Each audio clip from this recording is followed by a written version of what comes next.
이쪽으로만 던지면 다 잡습니다. 위로 던져도 옆으로 던져도 멀리 던져도 한 손으로 잡을 수밖에 없는 위치에 던져도 공을 이 선수 주변으로만 보내면 거의 무조건 잡아줍니다. 딱히 그렇게 빠른 것 같지도 않고 피지컬이 압도적인 것도 아닌데 도대체 어떻게 이 선수는 리그를 대표하는 리시버가 될 수 있었던 걸까요? 그리고 어떻게 이 선수는 쿼터백이 아닌 선수 중 가장 높은 몸값으로 현재 NFL 역사를 다시 써내려가고 있을까요?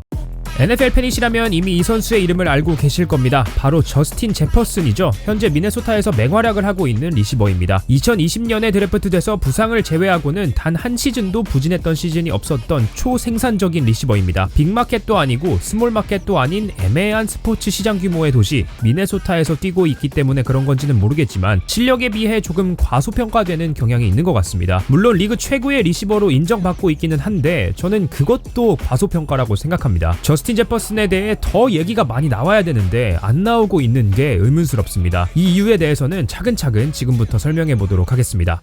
저스틴 조슈아 제퍼슨은 1999년 6월 16일 루이지애나주 세인트 로즈라는 도시에서 태어났습니다. 고등학교는 바로 옆 도시 데스트레헌에서 다녔죠. 근데 사실 제퍼슨은 고등 시절 전혀 주목을 받지 못했던 선수였습니다. 매년 고등 선수들에 대한 랭킹이 여러 플랫폼에서 나오는데 24/7 스포츠에 의하면 제퍼슨은 전국에서 2164위의 12학년 선수였고 라이벌이라는 플랫폼에 의해 2성급 유망주로 평가됐으며 ESPN은 랭킹에 아예 제퍼슨을 포함시키지 않았었다고 합니다. 5성급이었고 어디든 갈 수 있었던 자말 체이스와는 다르게 저스틴 제퍼슨은 대학 오퍼도 단 5군데에서밖에 받지 못했습니다. 심지어 그중 어느 정도 이름 있는 팀들은 루이지애나 주립대와 텍사스 A&M으로 단 2팀밖에 없었죠. 편집하다 보니 텍사스 A&M은 아예 오퍼조차 없었네요. 데스트레헌 고등학교라는 미식축구로는 이름값이 꽤 높은 팀에서 마지막 시즌에 44개의 리셉션, 956 리셉션 야드 그리고 9개의 터치다운을 기록했는데도 왜 대학 리크루팅 과정 중 대학 코치들과 스카우터들에게 주목받지 못했던 걸까요? 일단 이 의문점을 해결하려면 제퍼슨의 가족을 알아봐야 합니다. 왜냐? 저스틴 제퍼슨은 형이 2명이 있는 막둥이이고 또 이 형들은 모두 LSU 루이지애나 주립대에서 미식축구 선수로 활약을 했던 루이지애나에서는 이미 꽤 유명했던 선수들이었기 때문입니다. 첫째 형 90년생 조던 제퍼슨은 LSU에서 2008년부터 2011년까지 뛰었던 쿼터백이었습니다. 제가 처음 미국에 가서 대학 미식축구에 푹 빠지게 됐던 계기가 이 2011 시즌 11월 5일에 있었던 LSU 대 엘라베마 경기 시청이었는데 알고 보니 LSU가 9대6으로 연장 승리했던 이 경기에 큰 활약을 했던 선수가 저스틴 제퍼슨의 형 조던 제퍼슨이었더군요. 이 경기에 뛰었던 선수들 중에는 트렌트 리차드슨, 에디 레이시, 오델 베컴 주니어, AJ 맥캐런이 있었고 그리고 제가 한창 반에 있었던 타이런 매튜까지 아직도 이 경기를 방에서 보며 터치다운이 없는 경기도 이렇게 재미있을 수 있구나 생각했던 게 생생히 기억납니다. 물론 챔피언십 경기에서 엘러베마를 상대로 지며 준우승에 만족해야 했지만 조던 제퍼슨을 통해 제퍼슨이라는 이름은 루이지애나주에서 이미 유명해진 상태였습니다. 둘째 형 94년생 리키 제퍼슨은 LSU에서 2013년부터 16년까지 뛰었고 포지션은 세이프티였습니다. 두 선수 모두 NFL 드래프트 지명은 받지 못했지만 자유계약 신분으로 NFL 경험이 있는 선수들이었고 저스틴에게는 우상 같은 존재였죠. 근데 이게 도대체 어떻게 저스틴이 주목받지 못했던 이유가 될 수 있는 건지 궁금하신 분들이 분명 있으실 겁니다. 24/7 스포츠 기사를 통해 얘기했던 저스틴의 고등감독 로비 쇼에 의하면 거의 대부분의 학교들이 저스틴 제퍼슨은 이미 LSU에 갈 것이라고 생각했다고 합니다. 형 2명이 LSU를 선택했으니 다른 학교들은 LSU와 경쟁을 할 수 없다고 생각했던 거죠. 그런데 당연히 이게 다는 아닙니다. 아무리 그래도 엄청 잘했으면 다른 학교들이 매달렸을 텐데 제퍼슨은 대학 진학을 위한 학점도 충분하지 않았다고 합니다. 이런 학업상의 문제로 인해 대학팀들이 오퍼를 망설였을 수도 있는 거죠. 물론 오퍼를 준 팀 중 한 학교가 명문대 노스웨스턴이라는 게 신기하지만요. 또한 제퍼슨은 고등학교 시절 몸무게가 80kg 정도밖에 안 나갔다고 합니다. 상대적으로 왜소한 피지컬이긴 한데 뭐 왜소하다고 오퍼를 안 주는 학교들도 드물긴 합니다. 지금 보면 참 복합적인 이유로 여러 학교들이 저스틴 제퍼슨을 알아보지 못했던 것 같네요.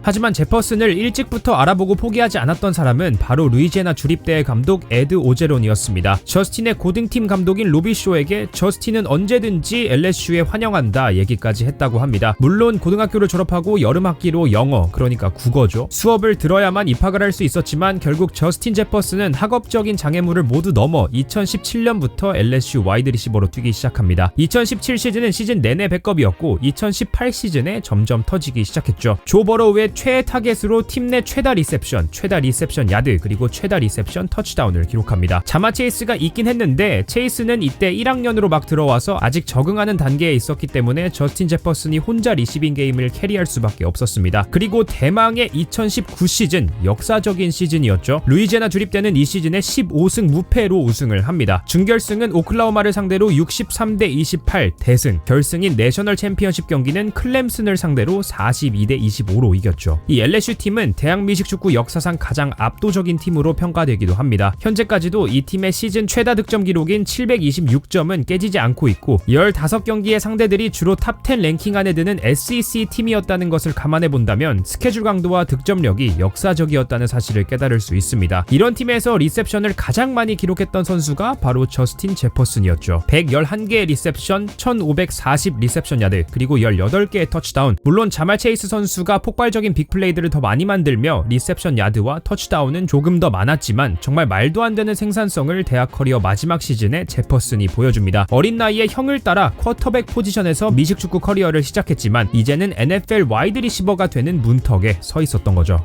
2020 드래프트 컴바인에서 찍혔던 저스틴 제퍼슨의 신체 조건은 키 186에 몸무게 92kg였습니다. 40야드는 4.43초에 달렸고 서전트 95cm에 제자리 멀리 뛰기는 3m 20cm였습니다. 상위권 성적이라고 말할 수 있겠지만 특별한 정도는 아니었습니다. 이해 제퍼슨보다 일찍 뽑힌 리시버가 4명이나 있었기 때문이죠. 12번에 헨리 럭스, 15번에 제리 주디, 17번에 CD 램, 그리고 제퍼슨 직전 픽으로 제일런 레거가 있었습니다. 필라델피아가 21번 픽으로 데려갔죠. 미네소타는 그렇게 스테폰 딕스를 버팔로와의 트레이드로 보내며 획득했던 2020 드래프트 22번 지명권을 저스틴 제퍼슨에 사용했고 여기서부터 역사가 시작됩니다. 저스틴 제퍼슨은 루키로 리그에 들어오자마자 말도 안 되는 생산력을 보여줍니다. 2020 루키 시즌에만 100 리셉션 야드를 넘겼던 경기를 7경기나 기록하며 총 1400야드로 NFL 루키 리셉션 야드 기록을 갈아치웁니다. 첫 해부터 경기당 평균 리셉션 야드를 87.5야드나 가져갔는데 이게 2020 시즌의 리그에서 6위 기록이었죠. 이해 올해 루키 공격 수상은 저스틴 허버트가 수상했는데 제퍼슨이 2위였습니다. 그리고 제퍼슨의 생산성은 계속해서 올라갑니다. 2021 시즌에는 리셉션 108개에 1616야드, 경기당 95.1야드를 기록했고 올해의 공격 수상을 수상했던 해인 2020 시즌에는 리그 최다 리셉션 128개에 최다 리셉션 야드 1809야드, 그리고 경기당 106.4 리셉션 야드를 기록했습니다. 그 다음 시즌인 2023 시즌은 부상 때문에 7경기를 결장했는데도 불구하고 경기당 107.4 리셉션 야드를 기록하며 1000 리셉션 야드를 넘깁니다. 선발 쿼터백이 커크 커즌스에서 샘 다놀드로 바뀐 올해도 어김없이 제퍼슨은 경기당 92.3야드를 기록하고 있습니다.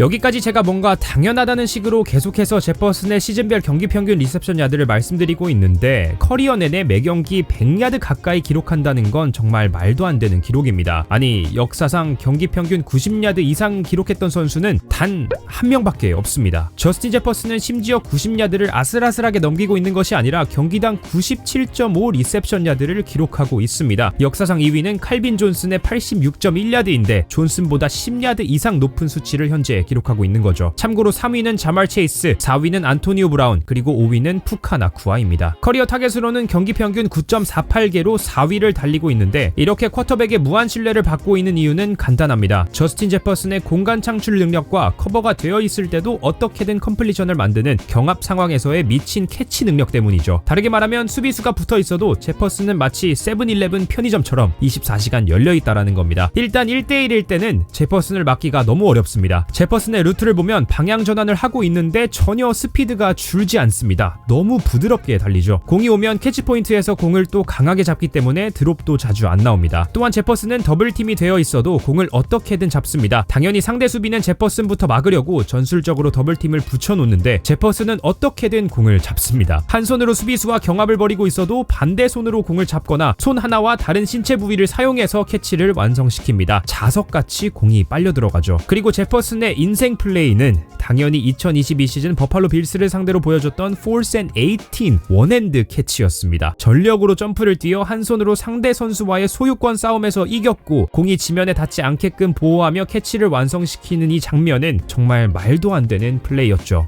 저스틴 제퍼슨 이제 고작 25살입니다. 올해 6월 3일에는 거의 2천억 원 가까이 되는 4년 연장 계약을 합니다. 개런티로 받는 금액은 1억 4천만 불 중 1억 1천만 불로 1,545억 원 정도 되죠. 크리스 카터와 랜디 모스의 대를 잇는 미네소타 스타 리시버로 인정받고 있는 제퍼슨, 최근에는 케빈 가넷과 랜디 모스가 찍었던 화보를 앤서니 에드워즈와 같이 오마주해 미네소타 전설로 점점 자리 잡고 있는 중인데, 앞으로도 오랫동안 제퍼슨의 그리디를 NFL에서 볼 수 있으면 너무 좋을 것 같습니다. 대신 그린베이를 상대로는 살살하는 조건 하에 말이죠. 이번 영상도 시청해주셔서 감사합니다. 조만간 다른 흥미로운 주제로 또 찾아뵙도록 하겠습니다.